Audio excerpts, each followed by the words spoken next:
Jabatan kepala desa itu kalau bisa 9 tahun, bukan 6 tahun. 6 tahun Pilkades itu belum menyelesaikan permasalahan perbedaan pilihan.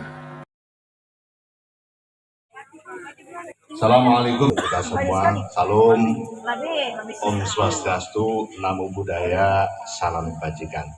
Yang kita hormati dan kita banggakan bersama Pak Bupati Halmahera Utara, Pak Frans Maneri, yang sudah mengemban amanah 2 periode sebagai Bupati Halmahera Utara. Kita doakan mudah-mudahan terus sehat, terus dapat mengabdi kepada bangsa dan negara. Pak Wakil Bupati, Pak Mukhlis Tapi, mudah-mudahan juga terus sukses dan senantiasa memberikan waktu dan tenaganya untuk pengabdian bagi bangsa dan negara. Bapak Erasmus Joseph Papilaya, Sekretaris Daerah Halmahera Utara, jajaran Forkopimda dan pimpinan OPD Kabupaten Halmahera Utara, para kepala dinas, PMD, kepala dinas transmigrasi, para kepala desa dari Halmahera Timur, Halmahera Barat, dan Pulau Morotai. Halmahera Barat, terus Halmahera Timur mana? Ada. Halmahera Timur, terus Halmahera Utara.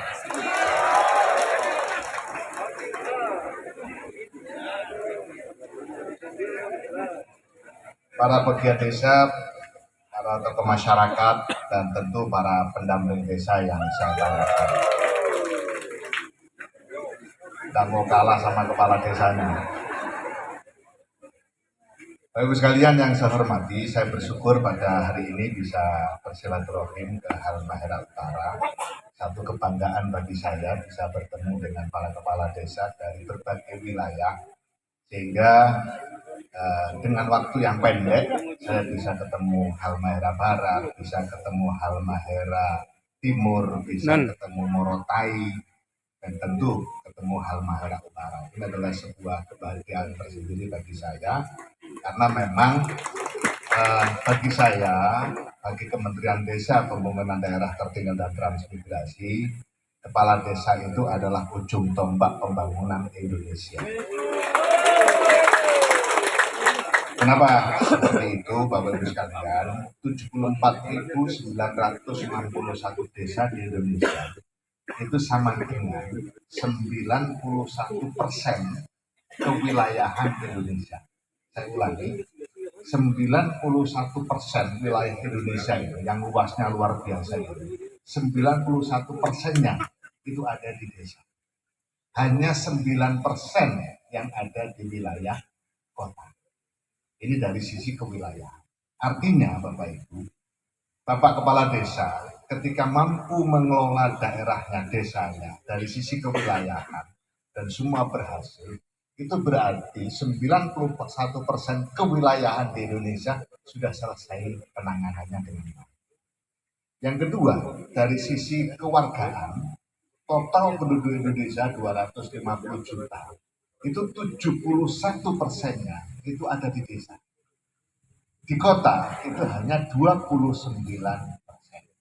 Kalau kemudian seluruh desa ini mampu mewujudkan desa tanpa kemiskinan, itu berarti 70% warga Indonesia sudah terbebas dari kemiskinan. Kuncinya siapa? Kuncinya adalah kepala desa. Itulah makanya kami selalu katakan kepala desa adalah ujung tombak pembangunan Indonesia. Dan itulah yang menjadi harapan dan visi misinya Pak Presiden Jokowi, membangun Indonesia dari pinggiran, itu artinya membangun Indonesia dari desa. Makanya sejak Pak Jokowi jadi presiden, digulirkanlah dana APBN dari Jakarta, dari pusat langsung ke desa, yang kemudian disebut dana desa. Yang sampai 2021 jumlah dana APBN yang sudah dikucurkan ke desa itu jumlahnya 400,01 triliun rupiah, dan itu belum ada di dunia manapun kecuali di Indonesia. Saya sudah mencoba menjajaki di mana sih ada dana desa selain di Indonesia. Ada beberapa, di Malaysia ada, kemudian di Thailand ada, tetapi tidak sebesar pengucuran dana APBN ke desa-desa seperti yang terjadi di Indonesia. Dan itu terus naik, terus naik. Hari ini saja agak turun 68 triliun untuk dana desa karena memang kondisi COVID. Nah, Bapak Ibu sekalian, para kepala desa yang saya banggakan, itulah makanya Kementerian Desa terus memberikan dukungan dan apresiasi atas keberhasilan di dalam pemerintahan desa. Makanya hari ini saya menyerahkan beberapa piagam penghargaan untuk desa berkembang, desa maju, dan tentu saya akan datang lagi ke sini, akan saya serahkan lagi sendiri ketika di Maluku Utara nanti ada desa mandiri. Kenapa? Kalau desa mandiri itu bukan hanya piagam, tapi ada rencana yang diberikan oleh Presiden itu. Sehingga kepala desa yang desanya mandiri itu bisa diketahui dari pakaiannya. Pakaian dinas kayak begini, pakai rencana itu langsung, oh itu desanya sudah mandiri. Dan itu bisa menjadi bagian pertanggungjawaban kepada warga masyarakat. Kita umumkan, kepala desa yang pakai rencana seperti itu berarti desanya mandiri, itu salah satu indikator kepala desa yang berprestasi. Yang kedua, Bapak Ibu sekalian, para kepala desa, Kementerian Desa juga memberikan apresiasi bagi desa yang sudah berhasil mewujudkan tujuan di desa yang terkait dengan SDGs desa atau SDGs desa. Misalnya, desa tanpa kemiskinan. Bagi desa yang sudah terwujud, bisa mewujudkan warganya tidak ada yang miskin, itu nanti juga akan mendapatkan apresiasi dari Kementerian Desa atas nama Presiden dengan memberikan lencana atau pin SDGs yang dipasang di selempang, sehingga semakin banyak prestasi, semakin banyak pin yang nempel di selempangnya. Sehingga kalau kepala desa 2 periode menjabat, kemudian penuh 18 SDGs, ya kira-kira pangkatnya setara jenderal lah kira-kira. Karena kemudian tempelan-tempelan penghargaannya luar biasa. Nah, Bapak Ibu sekalian yang saya hormati, khususnya para kepala desa, yang terakhir yang juga menjadikan upaya-upaya yang terus saya lakukan sebagai bentuk apresiasi terhadap desa dan kepala desa, saya sedang menggulirkan dan terus melakukan diskusi agar masa jabatan kepala desa bukan 18 tahun dibagi 3, Pak Bupati, tapi 18 tahun dibagi 2. Dengan demikian, 1 periode masa jabatan kepala desa 9 tahun, 2 periode 18 tahun. Kenapa ini kami gulirkan? Karena setelah kami dalami betul, Pak Bupati, mohon maaf, bukan kemudian bupatinya aja 5 tahun, masa kepala desanya 9 tahun. Justru di sini nanti meringankan kerja bupati. Ya, meringankan kerja bupati. Kenapa? Karena membangun desa itu butuh kesinambungan. Ini yang pertama.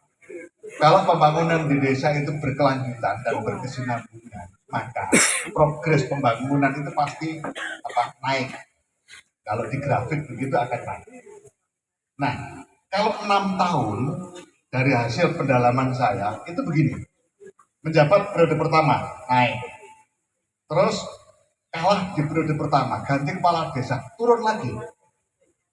Kalau masih bertahan 2 periode naik. Periode ketiga kalah, turun lagi. Nah, kita tidak ingin 18 tahun itu grafik pembangunan desa naik turun. Kita ingin grafik pembangunan desa naik terus. Makanya kita coba gulirkan, dan tentu nanti ujung-ujungnya adalah perubahan undang-undang, dan kita sudah komunikasi terus dengan teman-teman di DPR agar periodisasi kepala desa tetap 18 tahun, tapi tidak dibagi 3. Kalau sekarang kan 18 dibagi 3, sehingga 1 periode 6 tahun. Yang kita usulkan adalah 18 dibagi 2, sehingga 1 periode 9 tahun. Yang kedua, kenapa ini kita usulkan? pemilihan kepala desa itu lebih rumit daripada pemilihan bupati. Jadi konflik horizontalnya, permasalahan dampak pilkades itu kalau di luar Halmahera Utara. Kalau di Jawa itu pemilihan kepala desa lebih rumit, lebih berat bebannya dibanding pemilihan bupati, gubernur. Kenapa? Karena pendukungnya itu cukup fanatik kalau kepala desa. Makanya ketika penghitungan hasil pilkades itu jauh lebih ramai saat penghitungannya dibanding penghitungan pil bupati maupun pilgub. Apalagi pileg itu tidak ada yang datang. Tapi kalau pilkades itu semua tim suksesnya datang, warga masyarakat datang. Kenapa? Karena ingin tahu siapa yang terpilih. Kenapa begitu? Karena kedekatan. Warga masyarakat dengan kepala desa itu jauh lebih dekat, mohon maaf Pak Bupati, dibanding warga masyarakat dengan bupati. Apalagi dengan gubernur, lebih-lebih dengan menteri, jauh banget. Nah, oleh karena itu, kedekatan inilah yang kemudian menjadikan permasalahan cukup mengkristal dampak dari pilkades. Nah, kalau di Jawa, itu saya hitung, di Jawa dan daerah-daerah tertentu di luar Jawa, 6 tahun, itu 2 tahun pertama menyelesaikan konflik. 2 tahun terakhir persiapan pilkades. Jadi kerjanya cuma 2 tahun. Itu kalau di Jawa, bukan di Maluku Utara ya.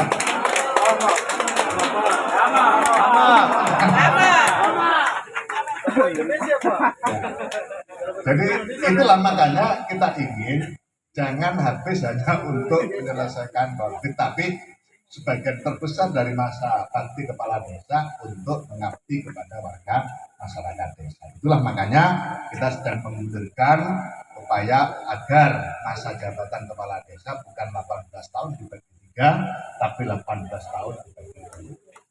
Ada yang sampaikan ke saya, Pak Menteri, buat sekalian 20 tahun, jangan tomak, saya bilang gitu.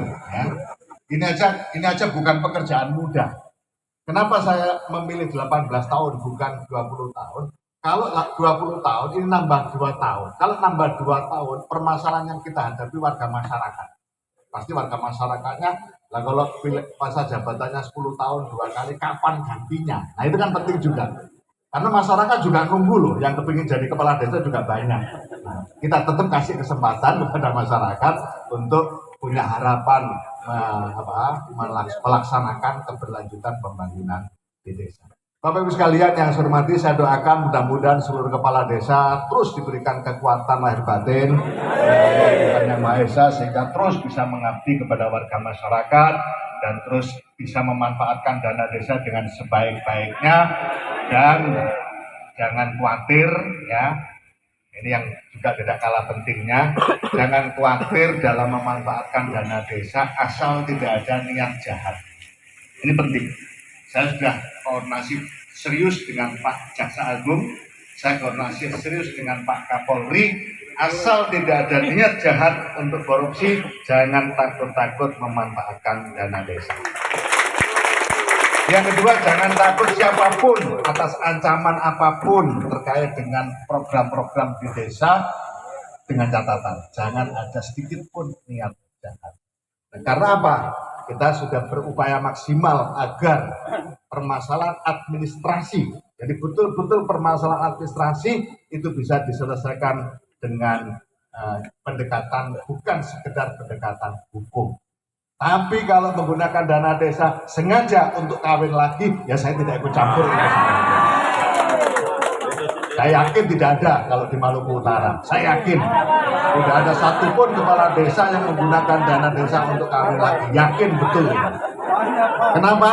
Karena hasil survei se-Indonesia, warga Maluku Utara adalah warga yang memiliki kebahagiaan tertinggi se-Indonesia. Itu berarti apa? Berarti bahwa kebahagiaan kepala desa bukan kawin lagi. Nah, itu yang penting. Makanya saya yakin tidak ada satupun kepala desa di Maluku Utara yang memanfaatkan dana desa untuk kawin lagi. Kalau toh ada, itu pasti rahasia. Karena nggak mungkin mau terang-terangan. Nah, itu sudah rumusnya orang laki-laki, bukan hanya rumusnya kepala desa. Bapak sekalian yang saya hormati, saya juga didampingi oleh Pak Sekjen Silakan berdiri Pak Sekjen. Ini orang Maluku Utara. Orang Maluku Utara yang tersesat di Jakarta. Dari Halsel, Ternate Halsel. Kemudian saya juga dampingi Pak Dirjen Pembangunan Desa dan Pedesaan, Pak Dito, Pak Dirjen Pembangunan Percepatan Pembangunan Daerah Tertinggal, kemudian ada Dirjen Pengembangan Ekonomi dan Investasi, tapi masih berkegiatan di Ternate, lagi koordinasi sama Bank Indonesia, karena kita ingin semua kementerian dan lembaga itu berkolaborasi untuk bersama-sama mendukung pembangunan desa-desa di Indonesia. Karena hakikatnya menurut Pak Presiden, cara bekerja yang bagus adalah dengan data mikro dan penanganan yang detail. Selalu begitu Pak Presiden, data mikro dan penanganan yang detail. Nah, data mikro itu adanya di desa. Data mikro adanya di desa. Nah, ini yang terus kita perjuangkan agar semua data yang terkait dengan pembangunan dan pemberdayaan masyarakat itu bersumber dari desa, naik ke kabupaten. Supaya apa? Supaya tidak terjadi silang sengkarut yang selama ini terjadi. Desa sudah mengusulkan, sudah mendata dengan sebaik-baiknya sesuai dengan fakta lapangan. Kemudian diusulkan ke Jakarta, turun dari Jakarta berbeda dari yang diusulkan. Ini yang jadi masalah. Nah, kita ingin betul-betul semua kementerian dan lembaga ketika bicara tentang pemberdayaan desa, pemberdayaan masyarakat, dan pembangunan desa, itu sumbernya berasal dari data yang dikelola oleh desa. Nah, disinilah maka saya mengajak kepada Bapak Ibu Kepala Desa untuk terus melakukan evaluasi, review terhadap kegiatan pendataan berbasis SDGs desa, supaya berbagai permasalahan di desa bisa diketahui dengan basis data. Itu baru kemudian kita bisa membangun dengan tepat, karena pembangunan direncanakan berbasis data. Demikian, terima kasih. Sukses untuk Kepala Desa, sukses untuk Pak Bupati dan Wakil Bupati. Salam takdim saya kepada seluruh warga masyarakat, Bapak Ibu, dan mohonkan doa mudah-mudahan saya senantiasa diberikan kesehatan dan kekuatan di dalam mengemban amanah sampai akhir masa jabatan. Allahumma Wassalamualaikum warahmatullahi wabarakatuh.